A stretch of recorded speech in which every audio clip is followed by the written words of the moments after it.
Welcome to the Rebecca Adehill Podcast. I want to start off by saying that I want my name to remind you to go and live your life big, to take risks, to go all in and write one hell of a story with the one life you know that you have. I'm a 7-figure business mentor, wife, and mother of 3, and I'm here to share my journey with you as I am constantly moving in the direction of more bigness, more impact, more wealth, more depth, and more life.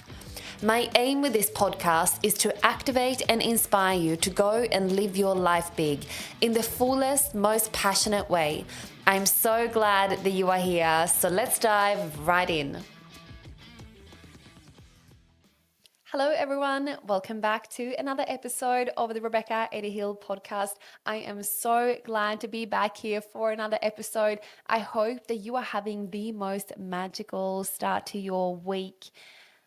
I am celebrating so many things. We are almost 2 weeks into August, but I just want to take a moment and really reflect on the incredible month that I had last month, not only financially, but looking at the type of people that are moving into my world right now. And there is so much movement happening around me, and I'm just paying very close attention to all of it. And I'm just soaking in so much gratitude for what is happening in my life right now. And one thing that I just want to highlight, that I am very much in control in all of the things that I'm celebrating. They didn't just happen. I didn't just wake up one day and whoops, here we are. I worked for them. I was very intentional for all of the things to happen. And the results that I am getting is simply a byproduct of the actions that I take and the person I am and the way I lead myself. A conversation I want to have with you today is around rejection. Probably one of the biggest fears that most entrepreneurs faces as they are leading themselves in the online world or running their own businesses, that they are extremely scared of people telling them no. No, I don't want to work with you. No, you are too expensive. No, it doesn't feel like a good fit. I've decided to go with someone else. Or they don't say anything at all. They completely ghost you. And I have a lot of conversations with my clients around this particular topic. And something that I actually want to share with you is how I personally navigate rejection and how I managed to completely overcome any bad feelings towards being rejected or people not wanting to work with me or think that I'm X, Y, and Z, whatever that looks like, that now I can wholeheartedly say that I am completely neutral when people say no to working with me, or when they think that I'm too expensive, or when they can't see the value, or whatever it might be. I can be completely neutral and say that is all okay. The first thing that I want to share with you is, what are we making it mean when we are being rejected? If someone drops into your DMs wanting to work with you and then they decide that they choose not to, do you take that to heart? Do you take it to heart when you don't get it the way you had hoped for? Are you making it mean that you're not good enough? Are you making it mean that they don't want to work with you because you're too expensive? Are you making it mean that your prices are too expensive? What are you actually making it mean when someone says, no, I choose not to work with you right at this moment? That is your first checking point, is to see what comes up for you when someone says no. Do you lean even harder in and trying to convince them to work with you? Or do you let it go? Do you feel like your actions start to change when you get rejected? What actually happens? What comes up for you when someone says no? That is a very good indication to see where you're at and where some work needs to be done. And today I want to give you some tools in terms of how I would completely neutralize this feeling. And I could not care if I get 100 no's per day or if I get one no or no no's or whatever it might be. It does not affect me. Because here is what I know to be true. I can't control other people's actions. And the moment I do, I give my power away. And something that you will hear me say a lot is to bring the power back to you. Bring the power back to you, back into your body, back to you. So when we are selling an offer or a product or a service, whatever it might be, and people say no, if you are making it mean that you are simply not good enough, we need to dig a little bit deeper here, because that is actually not what they are saying. What they are saying is, you have not shown me enough value. You have not shown me that it's safe for me to invest in you. You have not shown me that there is a desire for me to say yes, or I am not willing to make this a priority right now. That every time someone says no, the first thing that I do is to check in and see whether there is a level of me that could have showed more value, or if my offer is optimized enough in order for them to make it a priority and are willing to invest money and time to come and work with me. So if the answer is no, that is data to me. That is data to me why people do or don't make it a priority.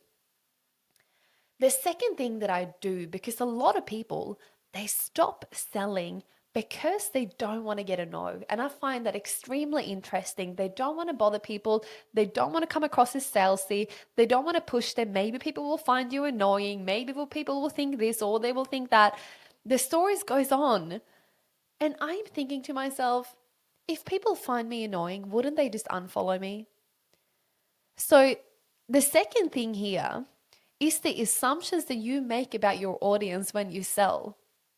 If you think and go in with the thought that you are going to disturb them, annoy them, make them frustrated, make them unfollow you, and your actions are actually dictated by that belief, you need to change the way you view your audience. Here is what I think. Every single time I post on Instagram, or I sit here and record a podcast, or I show up on stories, I picture that every single one of you, including you listening to this right now, is, oh my gosh, I cannot wait to hear Rebecca speak. I cannot wait until she uploads a story. I cannot wait to hear from her. I cannot wait to see what her next offering is. That is how I view my audience. Like every single one of you are ready to buy from me today. If you start to change your assumptions about your audience, you will start to lead yourself very differently with a whole lot more certainty than what you probably are doing right now. The second thing, I'm going to let you in on a little secret.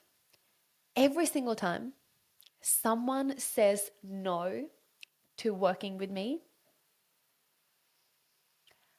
I take a screenshot of that and I have a folder on my phone that I save every single person that have said no to working with me. I can't afford it, not now, maybe later, maybe next year, I can't see enough value, or they ghost me completely. I save them. I save them and I have a little folder on my phone in the photo section that says rejections. And then I go in there every single week and I look through them. And sometimes I have a little giggle because there was a time where I charged $3,000 for 3 months worth of private mentoring when I first started. And there were some people back then that thought that was too expensive, that could simply not make it a priority. And today I laugh at that because compared to, I have more than 10x that now to work with me privately, which makes me crack up because back then that was a stretch for me. And like looking at the evolution for my past, just over 2 years now, it's been phenomenal. But it's beautiful for me to actually go back and look at these screenshots and for people saying no. And I actually use that as a bit of fire. I use that as a bit of fire to go, I'm going to keep on moving no matter what. Remember all of those people that said no to working with me, and now they're going to wish, oh my gosh, imagine having Rebecca to herself for 3 months for 3 grand. I'll take 10. That's how I look at it now. So there is no emotional connection other than a little laugh and a little giggle and a little fire to go and continue to move and grow and impact. Because what I'll notice by looking at all of these screenshots is actually my own evolution, which is really, really powerful. And some people that said no to me 2 years ago, they are still around today. And maybe they are still making up their mind to work with me. And that is okay because I cannot control when the time is right for them. So all I do is to focus on the things that I can control. So I thought I would let you in on that. So if you don't have a folder on your phone right now where you are saving all of the messages where people are saying no to working with you, please do that. Because you'll look back at that in one day and it will actually bring you a lot of joy. Another thing when it comes to rejection, that I always believe that is energetic protection. Every time someone says, no, it's not the time, no, I don't want to work with you, I believe that the universe got my back every single time. Every time someone says, no, I don't want to work with you, or that's a bit of a stretch for me, I know that that's the universe going, Rebecca, I've got you back. This person is not aligned, or this was not meant to be right now. I believe every single time that is energetic protection for me. Every single time. It's protection and redirection. So every time one door closes, a new one will open. And if I can't see any new doors open around me, I will go and create my own door. And I will step through it. What you'll find in my pattern now is that I move no matter what. I move no matter what, and I only control the things I can control. I have people drop into my DMs on a weekly to let me know that they are struggling, that they are being rejected, no one wants to work with them, they don't have any clients signing up, or they stuck in a situation they don't want to be in, or they have been rejected, whatever it might be. I see you, I hear you, but bring the power back to you, back into your body. Stand in your power. Stand in your power. People that stand in their power, they don't focus on things they can't control. If I did that, that would completely drain my energy. So what I do is simply focus on the things that I can control. So I can control what I do from that point moving forward. And every time someone says no to me, that is incredible data also. Incredible data for me to analyze and look at the reasons, especially when they give you the reason why. And when you are able to actually read in between the lines, when someone says, I don't have the time right now, you know that it's not a time issue. Like just ask them to go on the screen time on their phone and see how many hours they spent on Instagram. We all know it's not a time issue. It's a priority, and often what it actually comes down to is people's ability to be able to trust themselves. It's people's, it comes down to a control thing.